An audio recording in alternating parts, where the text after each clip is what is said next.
So I think I have 2 copies of this, 2 copies of this, 2 copies of this, and 2 copies of this. And the real estate guys over there, Russell and Robert, you can, I think they're $10. I lose money on it, but I need to get cab fare home. Okay? So Russell and Robert will have it. Okay, I'm going to talk to you about what is financial education, really. It's not that bullshit they teach you in school. It's not do as you're told, which is save money, which you put your money in the bank, then tell you don't get out of debt. And buy a house is because it's an asset. Okay? That's not it. So I'm going to show you what real financial education is. For those of you who read Rich Dad, Poor Dad, bear with me. You've already heard lots of it and all this. But back in 1996, I produced this board game here. It's called Cash Flow, okay? Yeah. How many have played this game? Good, thank you. Who has not yet played this game? Good. This is financial education, okay? This is Monopoly on steroids. New York Times was surprised. There are 3, this is 13 years ago. This book came out 20 years ago. This came out 21 years ago. This is the #1 personal book in finance, what it is. It was on New York Times list for almost 7 years, till they took it off. You know why? Because I had 4 in the top 10. But those communists took it off. Today, this book is still #1 to 3. Just read Publishers Weekly. Okay? So this here is Monopoly on steroids, and let me explain the differences. What financial education is, it comes down to the most important words in entrepreneurship and in business, in life, anywhere throughout the world.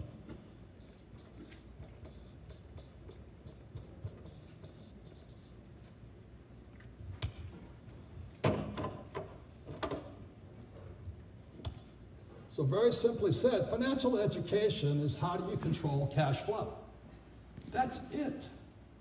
It's not this bullshit of buy stocks, bonds, mutual funds, and ETFs, which pumps money into Wall Street's pockets. This next crash, those guys are wiped out. You know, I feel I'm a baby boomer.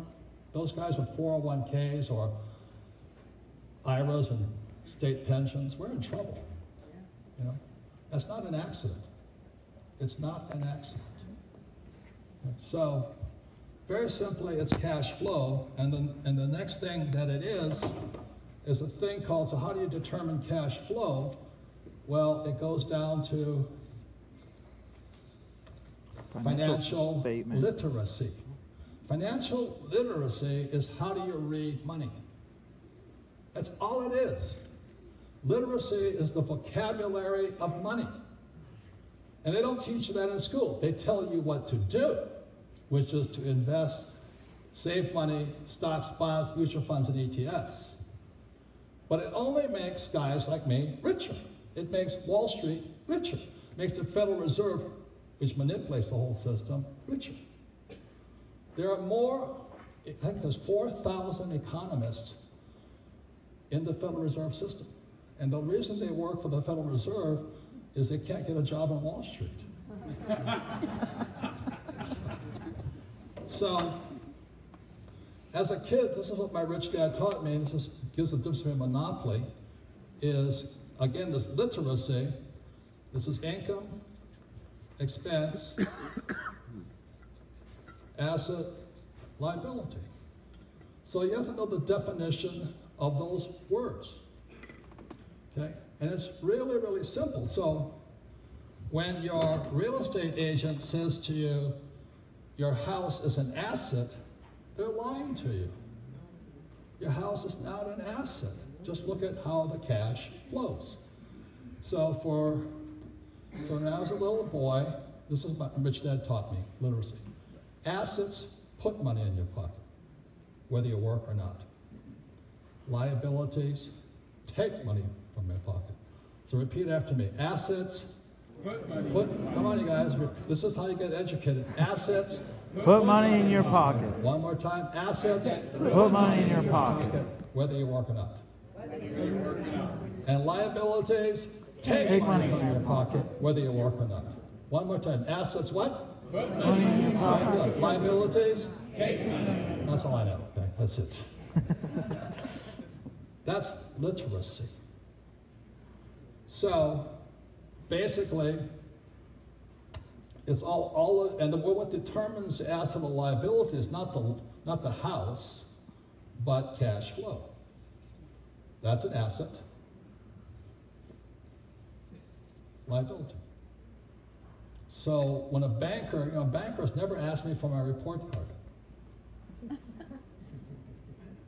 How many people has a banker ask you for your grade point average? I hope not. That's a stupid effing banker. So this is what separates monopoly from cash flow, is just this here. It's the only game in the world that has this, a financial statement. This is what your banker wants to see. This measures your financial intelligence. Banker looks at this. He doesn't want to know, my grade point average is horrible.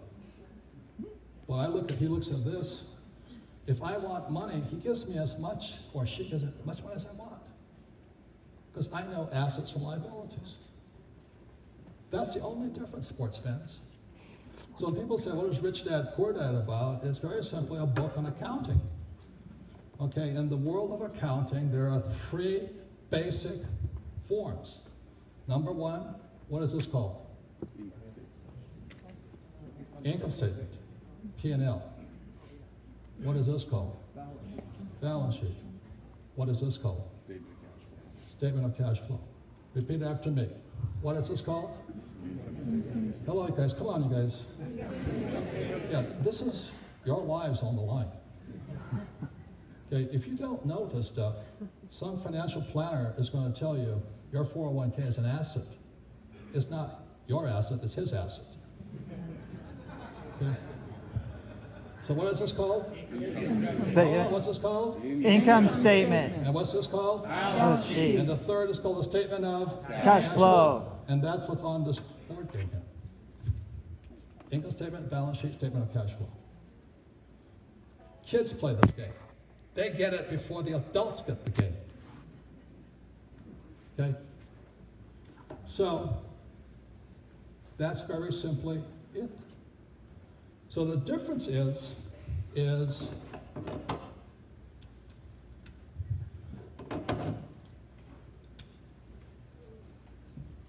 Poor Dad. Go to school, get a job. Hello, go to school and get a what? Job. They focus here. This is Poor Dad. This here, Rich Dad. I don't want a job. I want assets. 4 greenhouses, 1031 tax-free exchange into red hotels. Today, my wife, whose book is called Rich Woman, she started, I don't know how many years ago. She started off with 1 little 2-bedroom, 1-bath house. Today, she has 6,000 greenhouses and 3 red hotels. I could pull my fingers in. She is a rich woman. She's beautiful on the outside, beautiful on the inside, and doesn't need me as a husband anymore. I'm worried. That's the difference. You don't have to go to business school to learn this bullshit. So what I did, when I designed I have multiple companies. I've had many, I started the first nylon and Velcro surfer wallet business, went out, came down. Ran out of cash flow. So anyway, when my wife and I designed this game, we designed this game here. This is the game board.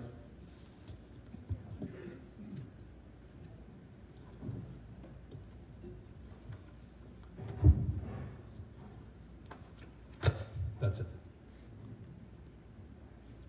All over the world today, back in 2004, according to the New York Times, there was 3,500 cash flow clubs. the business plan was working. It's people teaching people. Stay outside the school system, because those communists will wreck this. People teaching what? People. One more time. People teaching people. That's how you beat the system. I don't really want to go into the school system and argue with them.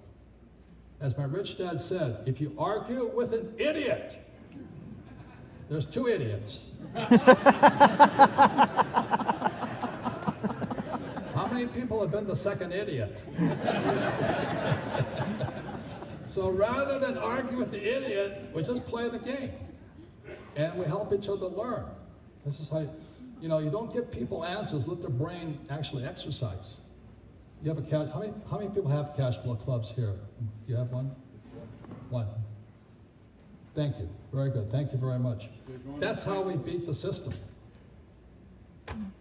So what happens is people get together, let's say one night a week for 3 hours. Let's say it's a Wednesday night, 6 to 10 or 9, whatever it is. Play the game, discuss, and all that. That's it.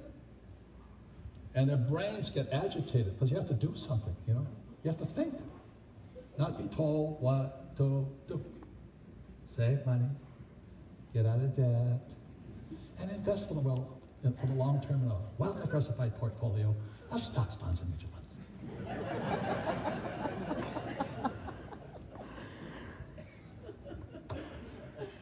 People teaching people.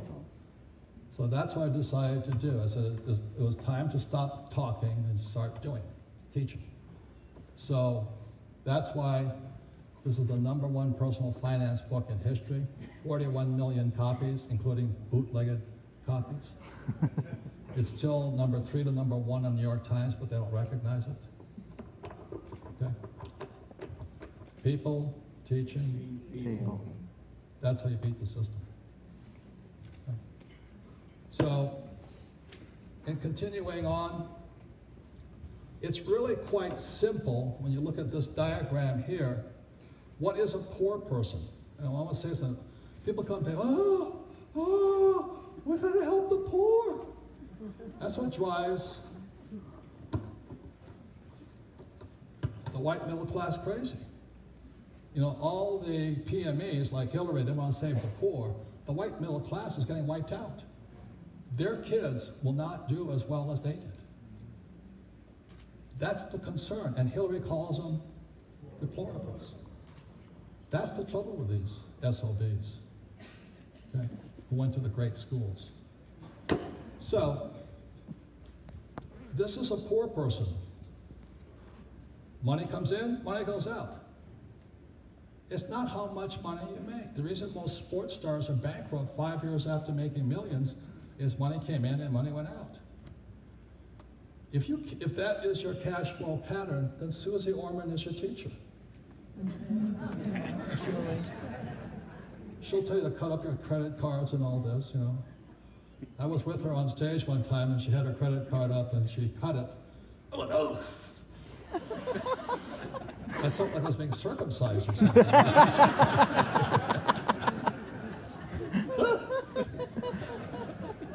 But if you can't control the spending, cut up the credit cards. That's it. Don't do anything. So this here is poor. Oftentimes I'll hear a husband and wife fight. Well, she spends too much money. And she said, he doesn't make enough money. It's everyday occurrence. This here is middle class. They're the bourgeois. Yeah, bourgeois. They love capital, they love material wealth. So the first thing these guys buy is the big house.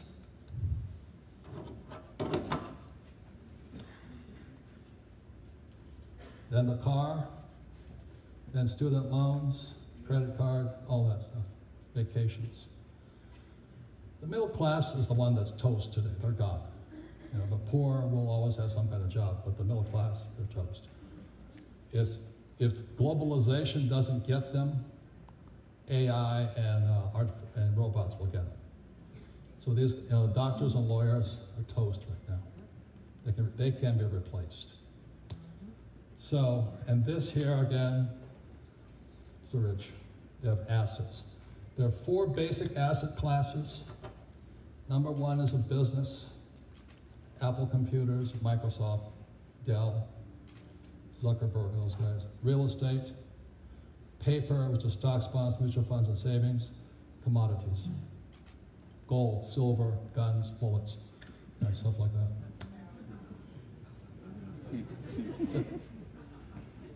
Oil. So the average person without financial education is in paper. Almost everything is paper. Paper, a stock is paper business, REIT is paper real estate, paper, derivative, savings, and gold, silver, ETFs. Okay. That's the whole thing. Controlled by Wall Street. All right? So, take a choice. The middle class should stay here. The average person, paper. The reason is they don't have the intelligence to handle business and real estate. You have to be very smart to handle that. Why these are tougher is they're not liquid. You get into them, you can't get out. How many people ever got into a business you couldn't get out of it when it went down? You know, I mean, it's tough. So you got to be very, very smart here. That's why the average guy, the average PhD, here. So it's just a matter of choice. One's not right or wrong. The other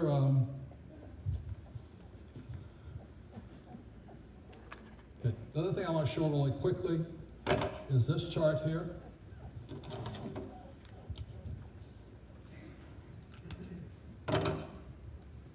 This is the second book of Rich Dad, Poor Dad. How many people read the Cash Flow Quadrant? Good. How many people, was this a life-changing book? Yeah, this is a very life-changing book. E stands for employee. Go to school, get a job.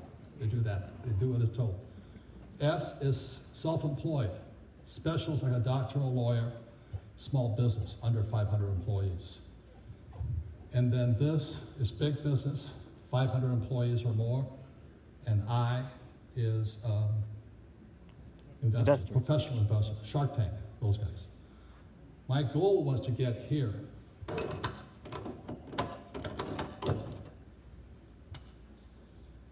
So I started off here, went here, went here. So today I sit here. I don't operate my companies and all that. Just money comes in, money goes back out. That's it. Okay? That's why the rich are getting richer. And interesting thing is, the reason this is important is this side doesn't need it. You don't need a financial statement on this side. If you're a small business, this is all you need. It's called a checkbook. That's where most guys operate. To go here, you have to have this. You have to understand statements of cash flow. So over here, you must have this. So if you're going to stay on this side, you don't need this. You're going to come over here, you must have this. And most of the guys, like Obama and those guys, they don't know jack about this. You know, they know how to steal, but they don't know how to run that thing here. Okay? Very simply, that's it. So as a 9-year-old boy, I said, this is where I want to go. My poor dad wanted me to go here, rich dad here. Right? Now, where does, so this is financial literacy. Can you read? Do you understand the vocabulary? You know, as I say, the word becomes flesh.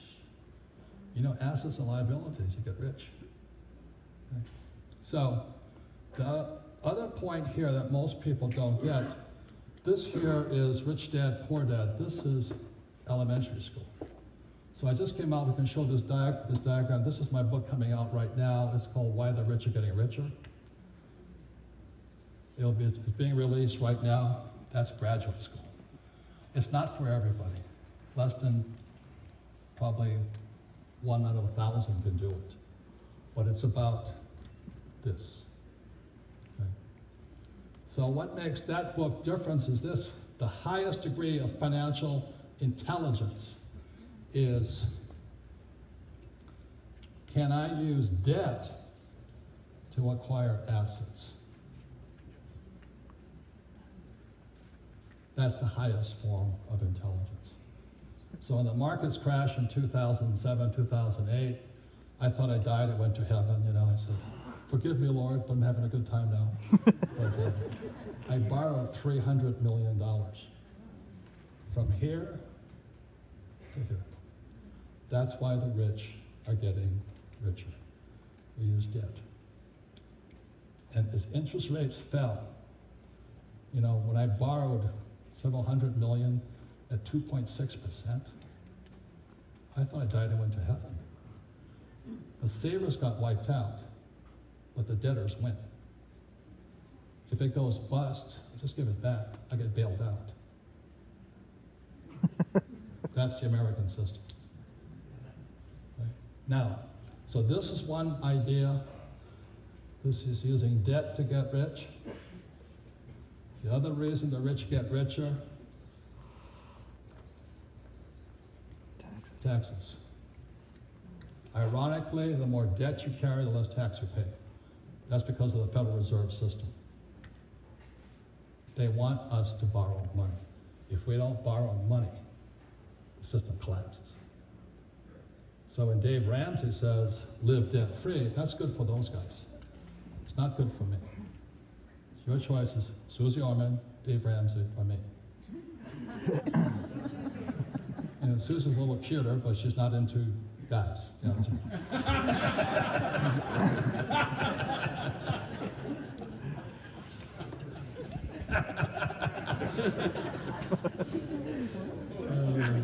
I don't know which bathroom I'm going to go into today.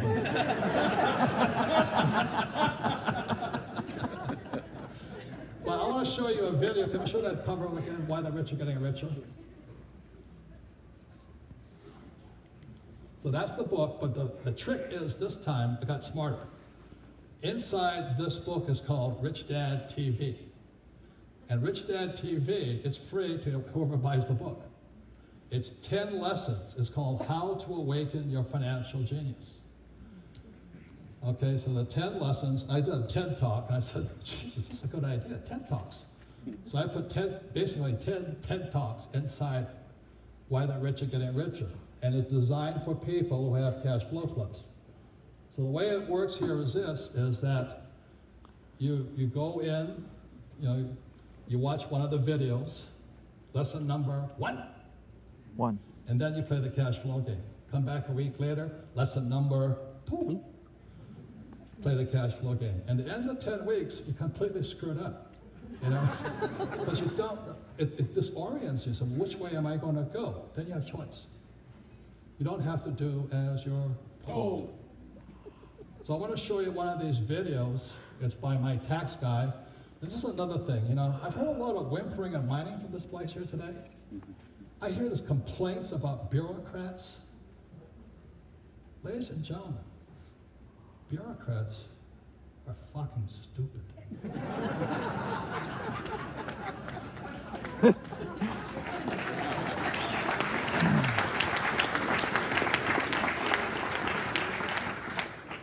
I know. I was raised by them. My friend who is one of my accountants, you have to have the smartest accountants possible. Big 8, all those guys. I said, how did you become an accountant? He says, well, because my father was an accountant. I said, okay. And who is an accountant for? He says, the IRS. They're stupid. He says, if you can't be an IRS accountant, you should not be an accountant. Now, I'm not picking on the IRS because they're my friends. I don't pay any tax. Okay? But you have to have tough accountants and attorneys. If you're a wimp, you have a wimpy accountant and a wimpy attorney, you're going to lose. If you can't be a government bureaucrat, hang up your jockstrap, sports fans. They're lazy. They're not smart.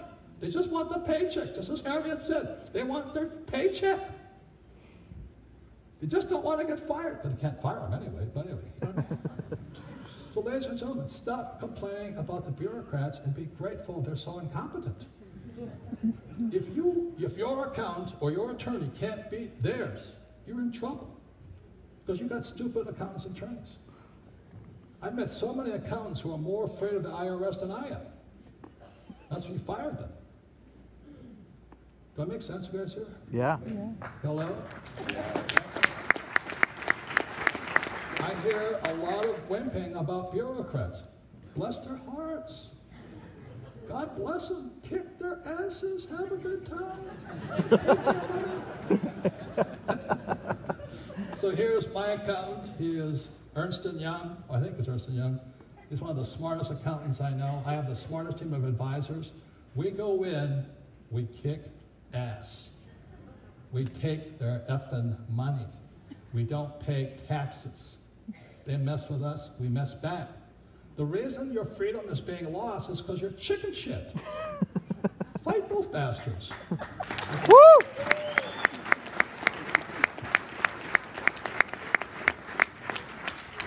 That'd be like saying, oh, I don't want to take on my school teacher. Oh, give me a break. So here's my, I'll just play it till we're out of time. But this is what an accountant looks like. Ready, go. This is one of the lessons in Why the Rich Are Getting Richer.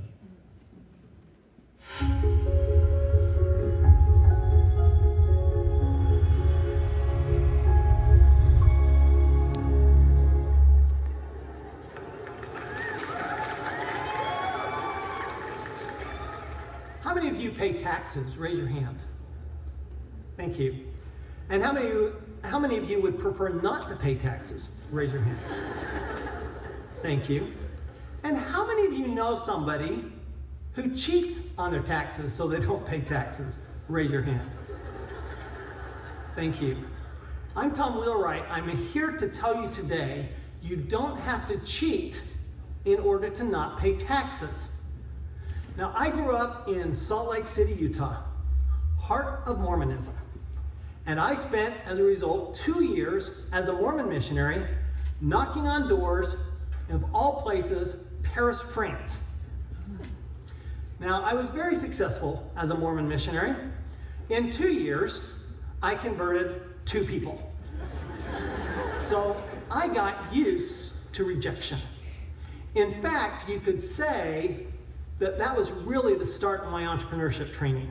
Because if you can't handle rejection, you will never be successful as an entrepreneur.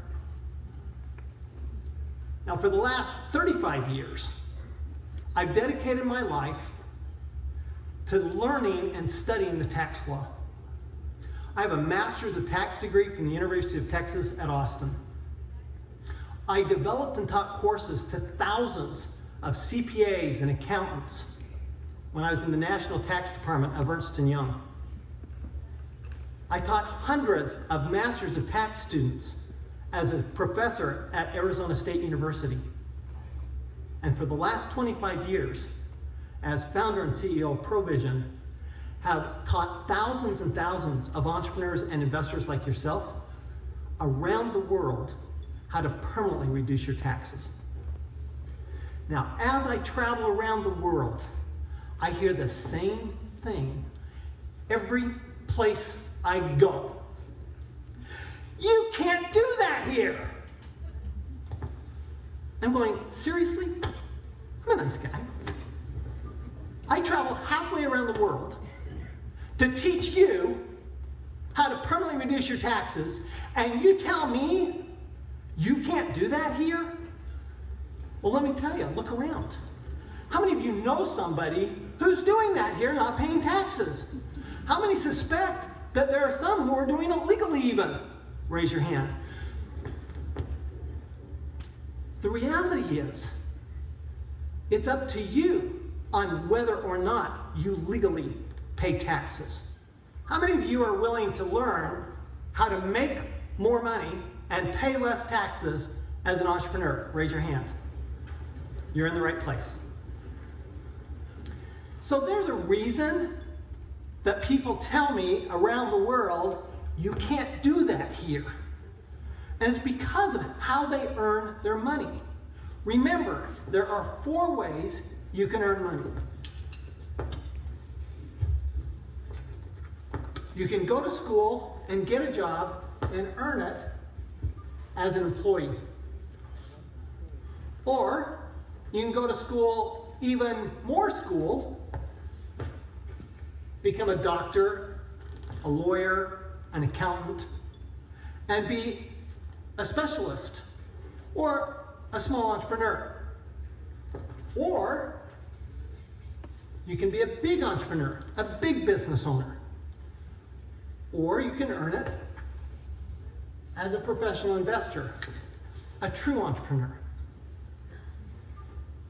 Now, interestingly enough, as I travel around the world, and it doesn't matter if it's Santiago, Chile, if it's Sydney, Australia, if it's Johannesburg, South Africa, or San Francisco, California, what I find is the tax rates are approximately the same depending on how you earn your money.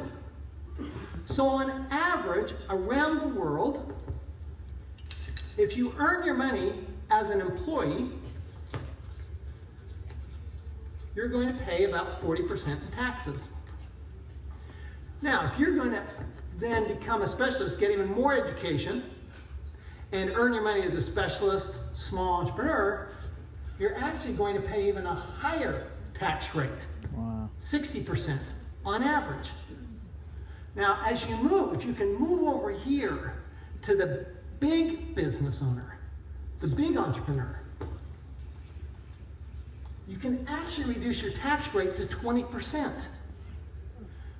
But here's the magic. If you can move down here to being a professional investor, a true entrepreneur, you can actually reduce your tax rates to 0. Now, here's what happens with most people. They go to school and get a job. And to make even more money, they become a specialist, like a doctor or a lawyer. Or they go, I'm going to go to an entrepreneurship program. Most entrepreneurship programs around the world, in fact, every other entrepreneurship program besides EDP, the goal is to take you from here to here. Are you kidding me? In other words, the goal is to increase my tax rate? That's crazy. Why would you ever do that? Your job is to not go from here to here.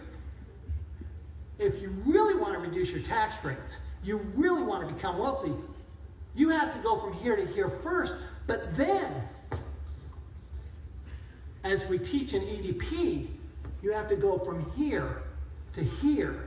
And ultimately, you want to get to a 0 tax rate and ultimate wealth and be the ultimately true entrepreneur. You have to come down here. Now, let me give you an example of this. Here are a couple of high-profile people. You may recognize them in a couple of different of these quadrants of how they earn their money. Watch. Or maybe he doesn't want the American people, all of you watching tonight, to know that he's paid nothing in federal taxes, because the only years that anybody's ever seen were a couple of years when he had to turn them over to state authorities when he was trying to get a casino license, and they showed he didn't pay any federal income tax. So that makes if me he's smart. paid 0,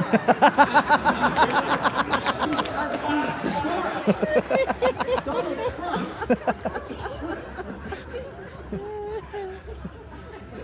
pays 0 tax because he's smart. So why would anybody want to come over here and stop here? This is Hillary. Now, I'm not for Trump or Hillary. I'm just telling you, Hillary, she's an attorney. She's a smart attorney. She's in a 60% tax bracket. That's all she's ever known. Of course, she's in a high tax bracket. And of course, Trump is in a 0 tax bracket. In fact, it would absolutely shock me if Donald Trump paid any taxes. He would have to have the worst tax advisors on the planet to pay any taxes because he lives over here. Why in the world would you want to live over here and stay small when you can live over here and pay lower taxes and make even more money? Now, don't want to leave anybody out here, so think about who's over here. This is our Mr. Obama. Great guy. When he ran for president, he ran against a fellow by the name of Mitt Romney. Romney lives over here. Romney paid 13% tax. Obama, he said he paid 30% tax, which is actually pretty low for an employee. But Obama's only known employment. So if all you know is here or here, then of course you can't do it here. But if you can get over here, which is your job in EDP is to move from here to here. And when you do that, you can pay 0 taxes. Okay, so there's, how many people learned something just from that? Right. Let me tell you the reason education doesn't work. 98% of school teachers are charlatans who do not practice what they teach. Every one of my advisors is a real guy. They do, and woman, they do the real thing. Our school system's screwed up because accountant is taught by non-accountants. That's the problem. You that'd be like me being a pilot, learning from a pilot who didn't fly. You know what I mean? That's what school is like. And that's why you have these idiots who come around and write articles of, you know, they call me a white supremacist. I'm Asian. I should go back to school. But anyway, ladies and gentlemen, that's in the next book coming out, Why the Rich Are Getting Richer. It's real financial education. 10 lessons. You have a cash flow club like this gentleman has. Please stand up, please. You want to know about a cash flow club? What is your first name again? Andre. Yeah, Andre. Come and ask him. This is how we change the world. In the Bozeman area. Yeah.